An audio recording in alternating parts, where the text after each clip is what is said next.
Large companies and the small innovators also have a huge role to play because they are the ones that bring those products to market, and they are the ones who are the step between us and, growing our own vegetables and getting things straight off the land. So I think they have a huge role to play in really driving the demand for a new kind of food system out there, but also helping consumers understand how to engage with a food system that can really regenerate our natural ecosystems.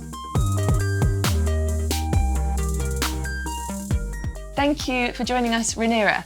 So last week, the foundation launched its Big Food Redesign challenge. Can you tell us what that is? I can, absolutely. I'll start off by saying that it is the most exciting thing that we are doing and have done in a while, and we're super excited about it. What it is a global food redesign challenge called the Big Food Redesign Challenge, and it aims to inspire and engage the food sector in redesigning or designing food products that put nature at the heart of those design decisions. In 2021, we released the Big Food Redesign report, and in there created a framework which will help companies do this, looking at how you can make better design decisions in terms of the ingredients that you put into our food products that really do help build soil health, build back biodiversity, and really help nature thrive. The challenge, like you said, it opened last week. It's going to run for 18 months.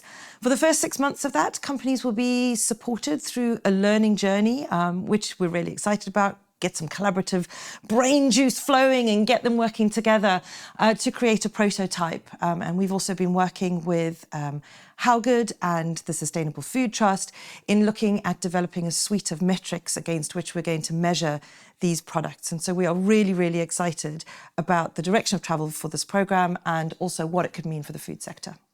Thanks, Reniera. And as obviously the title suggests, our food is designed, but is our food really designed?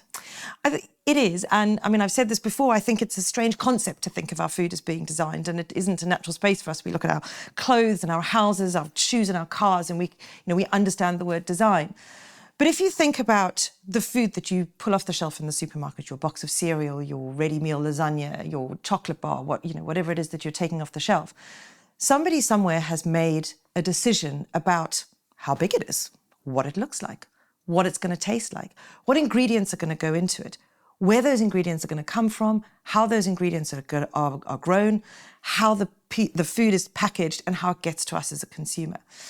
And if you think of those decisions, if we changed any of those decisions, the design of the product would change. So absolutely, food is designed. I mean, we don't think of it like that, but absolutely it is. And even down to the choice in what variety of seed is grown to grow the carrots or the potatoes or the vegetables that go into it, or even what breed of livestock is being raised to go into the food that we eat. These are all design decisions, which if you made a different decision, would give us a different outcome. So you mentioned prototypes, and I think we all understand the role of piloting in helping a circular economy to happen. But can we really imagine a future in which we walk into those supermarkets and at scale we can see those products on the shelf and we can purchase them for ourselves? And I guess what's the role of the retailer in that process? So I think, obviously we are very optimistic and hopeful and can see a future where absolutely you can walk into a supermarket and everything that you pull off the shelf, you can be guaranteed that nature hasn't been degraded by how the food product the food ingredients were grown. I think retailers have a huge role to play in this. They are the window, the showcase of the food that we buy, and they sell it to us. And for all, as consumers, we make decisions. A lot of those decisions are based on, where the food is placed in the supermarket or how it's advertised to us and how it's marketed. So I think there is a huge role for retail to play in the challenge, which is fantastic. And we've got retailers who are engaged and who are going to be working to be able to support the successful products through shelf placement. But they can't do it alone. Large companies and the small innovators also have a huge role to play because they are the ones that bring those products to market, and they are the ones who are the step between us and, growing our own vegetables and getting things straight off the land. So I think they have a huge role to play in really driving the demand for a new kind of food system out there, but also helping consumers understand how to engage with a food system that can really regenerate our natural ecosystems. And there's one thing that I think people who are watching this might be wondering, is this just going to cost us more? I think, sadly, at the start of this journey, the reality is it probably will cost us more. But I think for a long time, we have not been paying the true cost of food. So we are all really used to having cheap food that's readily accessible at all times of the year, even if it's not coming from the right place. And there are some really scary statistics. So for every £1 that we pay for food, there's an associated £2 of health costs. Now, if you can imagine a future where our food system is not contributing to those health costs, think about how we could redirect the £2 for every £1 that we spend on food.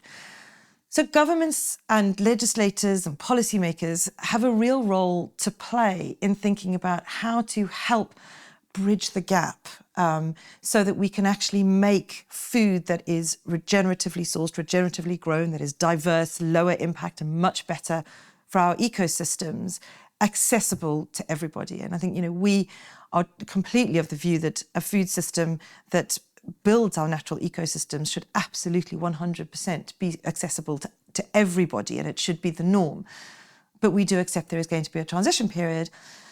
And I guess the other thing to say is, it's always easy to think of this as there's a silver bullet, right? Let's get regeneratively sourced produce, let's have lower impact ingredients, diverse and upcycled ingredients, as we talk about in the report. But a system is not just those things. And I think for every part of the system to succeed, everything has to change. So if we want to get to a place where we are scaling this kind of food system, we need much more parts of the system to move. I kind of think about it like renewable energy. 20 years ago, renewable energy was incredibly expensive. But as we've started to scale that, we have started to see those costs come down. And so if we can get to a place where we are scaling a food system that does build healthy ecosystems, hopefully we will start to see the cost of that food system come down and it be accessible to everybody. Thank you so much, Reniera, for joining us on the Circular Economy Show.